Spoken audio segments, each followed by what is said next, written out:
Cette émission vous est offerte par le cabinet OCBG, l'ORTB, la BRVM et BGFI Banque. Pour s'introduire en bourse, il faut remplir certaines conditions. Il faut avoir une capitalisation qui soit comprise entre 100 millions et 500 millions. Cela dépend aussi de la volonté de l'entité à pouvoir s'inscrire soit sur le premier compartiment, le second compartiment ou le compartiment des PME.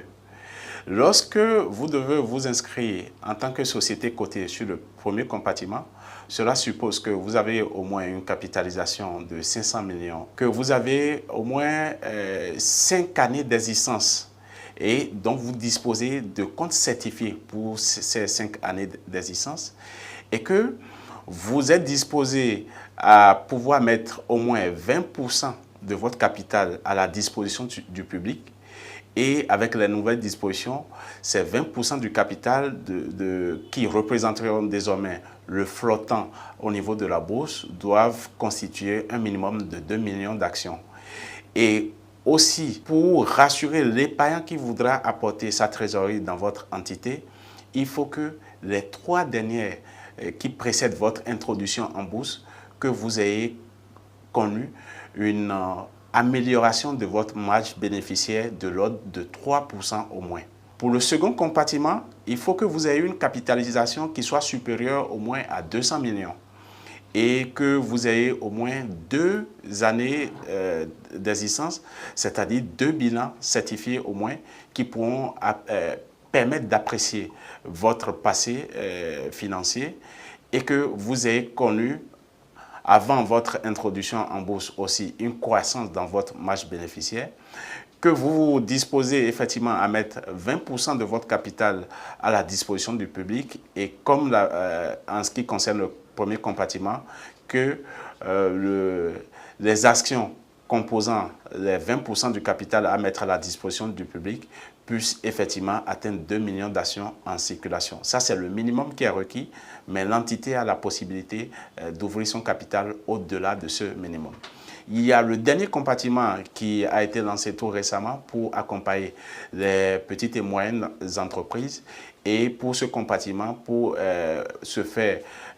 coter sur ce compartiment, il faut avoir une capitalisation de 100 millions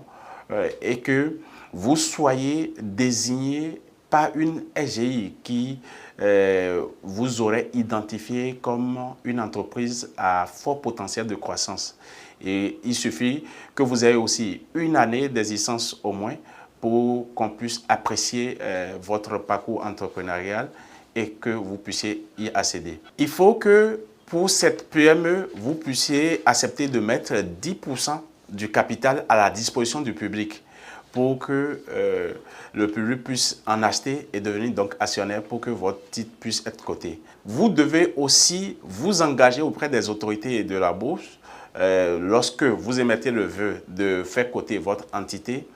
de pouvoir vous faire accompagner par une société de gestion et d'intermédiation qui pourra s'occuper de l'animation de votre titre une fois que les titres seront cotés en bourse. Vous devez accepter de suivre les dispositions réglementaires qui vous obligent désormais à publier d'informations financières de façon régulière sur votre entité afin de permettre aux épargnants et actionnaires de votre entité d'être au même niveau d'information que vous sur la santé financière de l'entité. Vous devez prendre l'engagement de publier l'évolution à la cote de votre action dans le bulletin officiel de la cote qui permet de savoir au quotidien le cours, la santé de votre action en bourse. Des estimations semestrielles de chiffre d'affaires et de tendance de résultats, ce qui pourrait permettre à chaque actionnaire de s'assurer de la bonne santé des activités qui sont menées par la société, de se donner une prévision de l'avenir de la société. Donc, c'est des conditions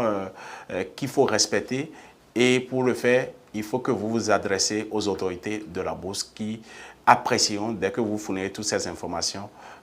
pour donner un accord à votre demande.